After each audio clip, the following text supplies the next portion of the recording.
Hello, Patriots, and welcome to Patriot Point, or as I like to call it, Liberals Kryptonite. Well, today we have probably the most important video we've had in the history of the channel so far. We're going to be talking about election fraud. We're going to be proving that. We're going to be talking about how President Trump can still win the election and why Kentucky is the key to solving all of this election fraud mess. First of all, let's look at some numbers. And we're going to look at the last 20 years of presidential turnout numbers. You'll see here, we have it up here on the screen. In the year 2000, the voter turnout was about 50%. And then in 2004, it was 55%, goes to 57, 54, 59, staying pretty consistent there. However, this year, I'm hearing reports that there's 72% voter turnout is high. That's very suspicious. The national average for the last 20 years has been 55.4%. So with that in mind, let's look at something that is incredibly suspicious. One of these states that took days to count their votes, and that state is Wisconsin.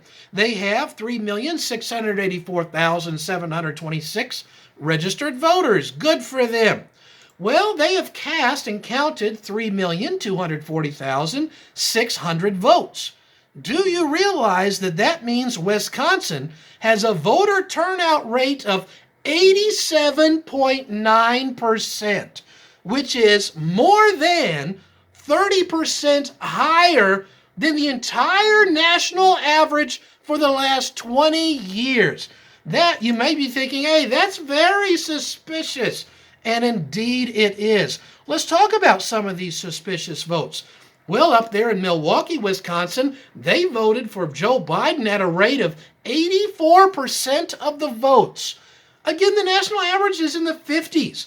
Now, Cleveland voted for President Trump at a rate of 51% of the votes received, which fits in that national average area.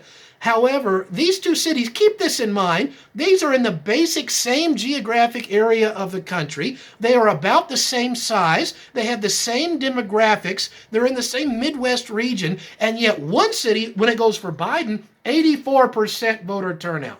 When they go for Trump, it's 51%. That is incredibly suspicious and is statistically impossible. I mean, over in Australia, they have a law that requires you to vote.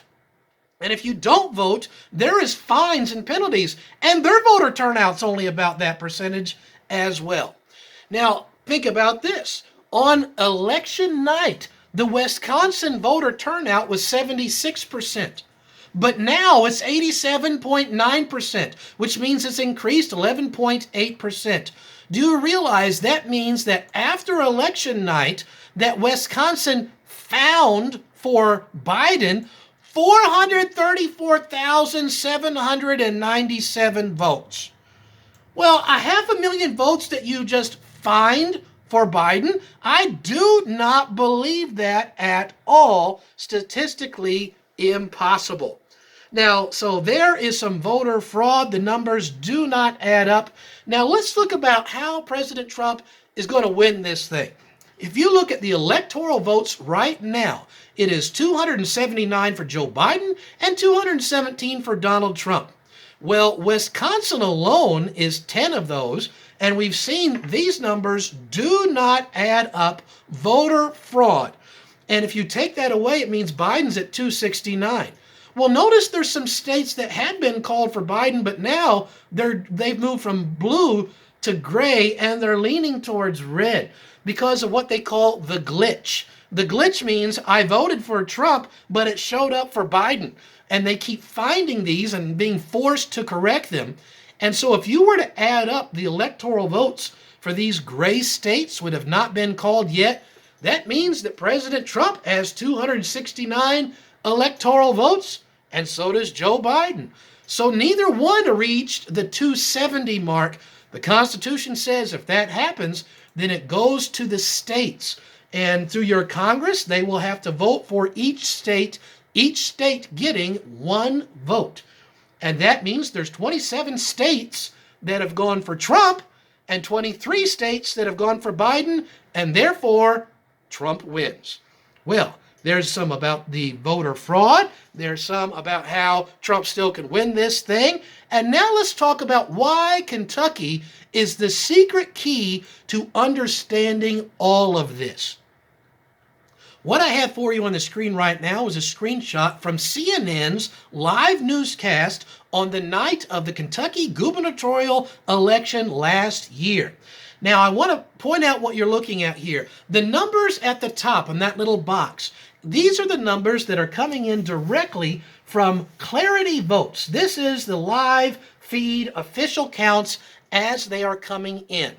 And then now look at the bottom here. You see they've made a big bar so it's easier to read. And this is a bar that CNN makes.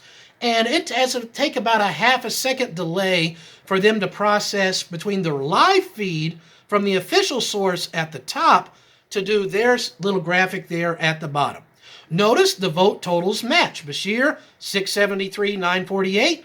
And for Bevin, 662, 235. But I want you to notice what happens. I'm going to play this back for you and slow it down. And notice what we see here. They have the vote tallies in. There's an update, freeze the screen. And when you freeze the screen, you'll notice that Bevin's votes have gone down. Wait a second here. Hold the phone. When you are counting votes on election night, you keep adding votes to the count. They don't take votes away. And yet you'll see the official count has just dropped, and it's less than what he had 1 second ago. And it's a difference of 560 votes. And if you do the math for Beshear, you'll notice he has magically gained the exact same number of votes.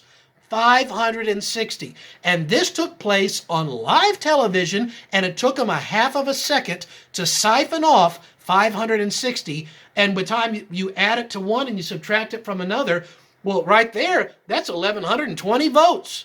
And do you realize that Beshear wind up winning the election, supposedly, with only 49% of the votes cast that night? 48% went for Governor Bevin, and the other few percent went to the Libertarian candidate, which means more than half of all Kentuckians voted for somebody other than Andy Beshear. And we've seen on live television in a half a second how votes are being siphoned off.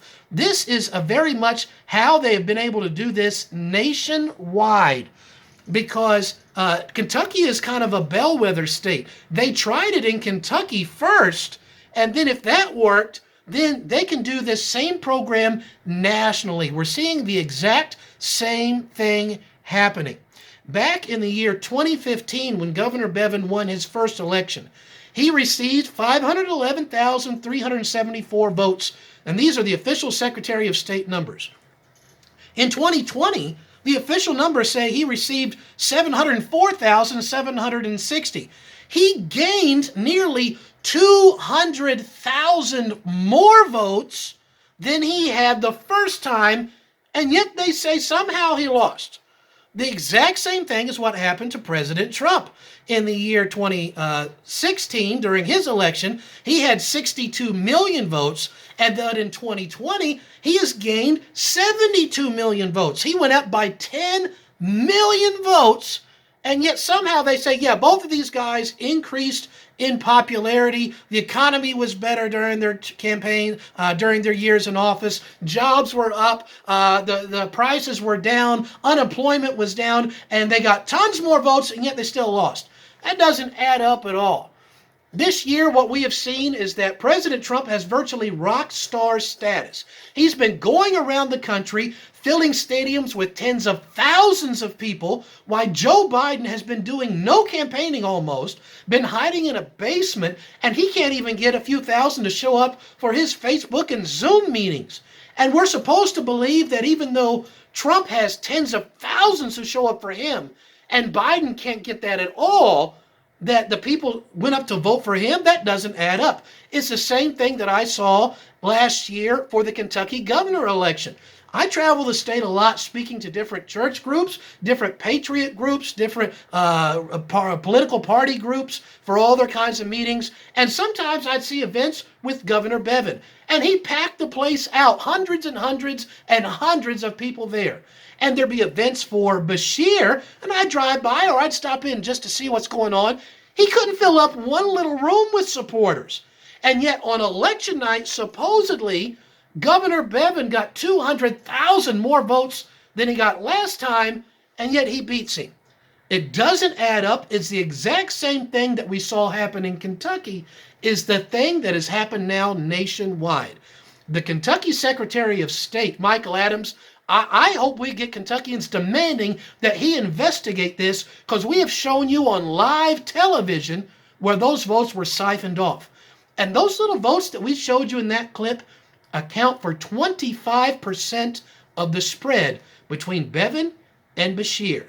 He might never have really been elected governor.